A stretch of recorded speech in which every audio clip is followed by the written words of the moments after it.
আলো পড়ছে তখন ভারতের ক্রিকেট দল প্রস্তুতি নিচ্ছে চ্যাম্পিয়ন্স ট্রফির জন্য। এবার চ্যাম্পিয়ন্স ট্রফিতেও হার্দিকের ওপর ভরসা রাখতে হবে, তবে তার জীবন কোনো সিনেমার চিত্রনাট্যের চেয়ে কম নয়। মুম্বাই ইন্ডিয়ান্সের কর্ণধার নীতা আম্বানি এক সাক্ষাৎকারে হার্দিকের অভূতপূর্ব গল্প তুলে ধরেছেন, যা দেখে মনে হয় ক্রিকেটের প্রতি তার ভালোবাসা ও ত্যাগের গল্প একসময় দর্শকদের মুখে মুখে ফিরবে।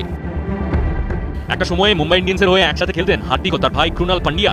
ভারতীয় ক্রিকেটে এই দুই ভাইয়ের উত্থান ছিল এক স্মরণীয় ঘটনা। নীতা আম্বানি বলেন, আইপিএল এর বাজেট তো ঠিকই থাকে, তবে নতুন ট্যালেন্ট খুঁজতে গিয়ে আমরা হার্দিক ও ক্রুনালকে স্কাউট করি। তখন ওরা ছিল রোগা, অনেকটাই ক্লান্ত, তেমন ভালো পোশাকও ছিল না। ওদের সঙ্গে কথা বলেছিলাম, ওরা বলেছিল 3 বছর ধরে শুধু ম্যাগি নুডলস খেয়েই দিন কাটিয়েছিল, কারণ টাকা ছিল না।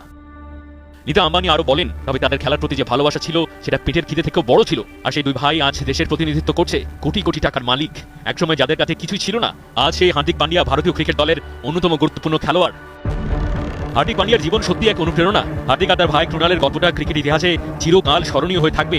বহু তরুণ মোটিভেশন পাবে সামনে এগিয়ে যাওয়ার। মাহাদি হাসান।